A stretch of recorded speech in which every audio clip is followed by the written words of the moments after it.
It's been 6 years since the anime adaptation of Hajime Isayama's Attack on Titan first aired, and despite the countless side and main characters who have been brutally killed, and the world-shattering revelations we've experienced, it feels like the story is just getting started. This means there's no better time to give this show a try. For those who haven't seen the show yet, Attack on Titan follows a group of teenagers living inside cities surrounded by 3 enormous walls that protect the last vestiges of humanity from gigantic humanoid titans that devour people seemingly for no reason. One day, the outer wall is breached by a colossal titan and thousands died following the attack, including the mother of Eren Yeager, our protagonist. The show then follows Eren as he vows to join the military so he can kill every single titan he can find. From there, we get an intricate and thrilling story of hopelessness, fighting to find your place in the world, and a series of twists that keep changing everything you think you know about the world of the show. Also, there's plenty of action, so let's get to why you should be watching Attack on Titan. What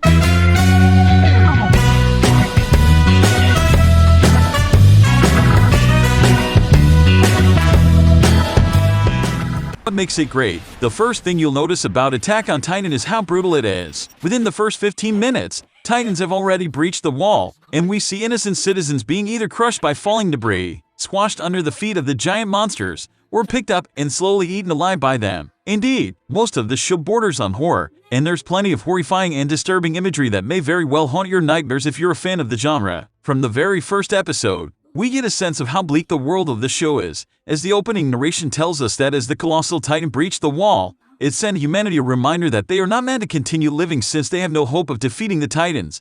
Heavy stuff for a first episode. That being said, the characters do fight back. If you ever wanted to see a bloodier version of Spider-Man, then this is the anime for you. The military in Attack on Titan is equipped with omnidirectional mobility gear, or a cross between Batman's grappling hook with Spider-Man's web shooters. Not to mention a couple of pretty cool looking swords. This being an action show, Attack on Titan features some of the best animated choreography for action scenes out there. Expect lots of kinetic and fluid animation, with hyperactive camera work that puts you right at the center of the action. Then there's the music, composed by Hiroyuki Sawano, of Kill La Kill fame. The score of Attack on Titan is equal times emotional punches and rousing J-rock anthems that will have your blood pumping within seconds. Sawano knows exactly when to pull on your heartstrings with a melancholy melody as characters reflect on their miserable existence, and then have you screaming your lungs out with a war cry as you prepare for battle with the doomed scouts. This is without mentioning the incredible opening themes by Linked Horizon, all 4 of which, so far, will easily land on your daily workout playlist. And speaking of characters, Attack on Titan has a massive ensemble of characters, and not all of them die. While at first glance most characters may seem stoic and emotionless because of their situation and job,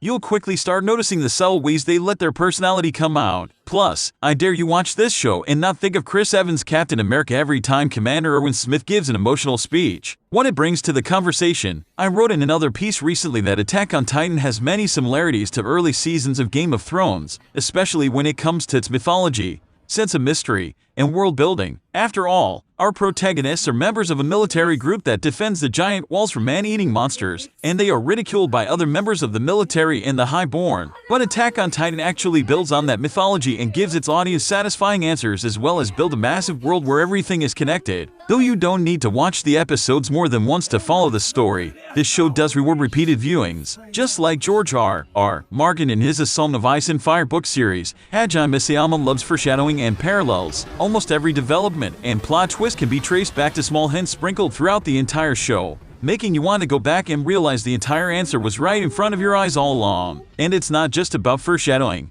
but callbacks and payoffs too. Those who were disappointed at a lack of payoff to several themes or subplots in the HBO show can look forward to the 3rd season of Attack on Titan, which serves both as its version of Endgame but also makes you feel like everything you saw before was just a prologue. This season spends a lot of time making characters reflect on and think back to happier times, as they come across familiar places and faces. There's a sense of nostalgia that permeates Attack on Titan, as it puts pathos at the forefront of its narrative and makes it a point to make sure everything that is set up will eventually pay off in a huge way. And those payoffs usually have to do with the villains of the show. Attack on Titan has, in the span of nearly 3 seasons, evolved from a simple action story about survival into a war tale of horror and the cycle of violence. Where the Titans are just mindless, man-eating behemoths, there are far more complex villains in Isayama's world. As this story progresses, politics and human conflict becomes more prominent and we start seeing the world through more characters' eyes, allowing the audience to experience different points of view, different ideologies and moralities. Likewise, the cyclic nature of violence plays a central role in Attack on Titan,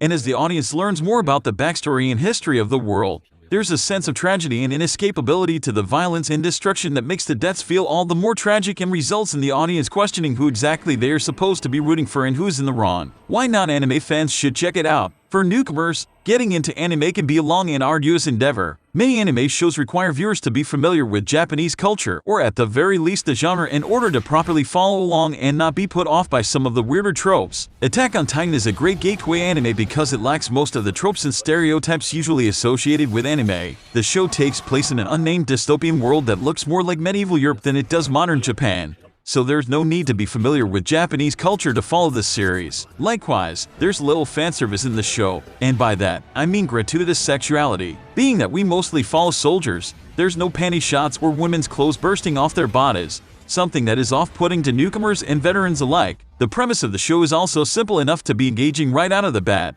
as humans fighting monsters to survive is a well-explored genre in the West, and the action and storytelling are compelling enough to make even the most indifferent person interested. Watch this if you like Game of Thrones, The Last Airbender, The Legend of Korra, The Walking Dead. Attack on Titan is streaming on Hulu.